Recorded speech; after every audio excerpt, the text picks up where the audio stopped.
ராகுல் காந்தி நடத்தி வரும் பாரத் ஜோடோ நியாய யாத்திரை தற்போது ஜார்க்கண்ட் மாநிலம் ராம்கார் மாவட்டத்தில் தொடங்கி நடைபெற்று வருகிறது. பாரதிய ஜனதா கட்சி ஆட்சியின் மோசமான நிர்வாகம், ஊழல், மத நல்லிணக்கத்தை சீர்குலைத்தல் போன்றவற்றை எதிர்த்தும் பாஜக ஆட்சியில் மக்களுக்கு இழைக்கப்பட்டு வரும் அநீதிகளுக்கு நியாயம் கேட்கும் விதமாகவும் ராகுல் காந்தி தலைமையில் பாரத் ஜோடோ நியாய யாத்திரையை காங்கிரஸ் கட்சி நடத்தி வருகிறது.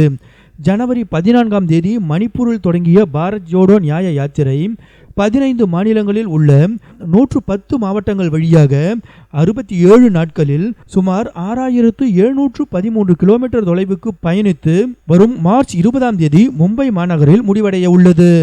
யாத்திரை போகும் இடமெல்லாம் மக்கள் பெரும் கூட்டமாக திரண்டு வந்து ராகுல் காந்திக்கு தங்களது ஆதரவை தெரிவித்து வருகின்றனர். ராகுலுக்கான ஆதரவு பெரியவர்கள் மட்டுமன்றி சிறுவர்களிடத்திலும் கூட பெருகி வருவதை காண முடிகிறது.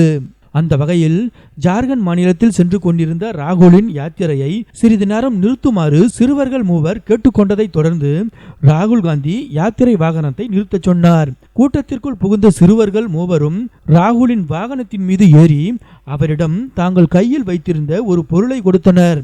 அதனை வாங்கி பார்த்த ராகுல் காந்தி நெகிழ்ந்து போனார்.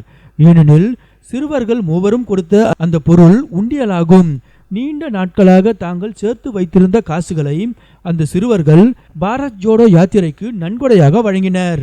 தன் மீது இந்த சிறுவர்கள் வைத்திருக்கும் அன்பு மற்றும் நம்பிக்கையை கண்டு ராகுல் காந்தி சிறிது நேரம் உணர்ச்சி வயப்பட்ட நிலையில் இருந்தார். தொடர்ந்து அவர் நன்கொடை அளித்த சிறுவர்களுக்கு நன்றியும் தெரிவித்துக் கொண்டார்.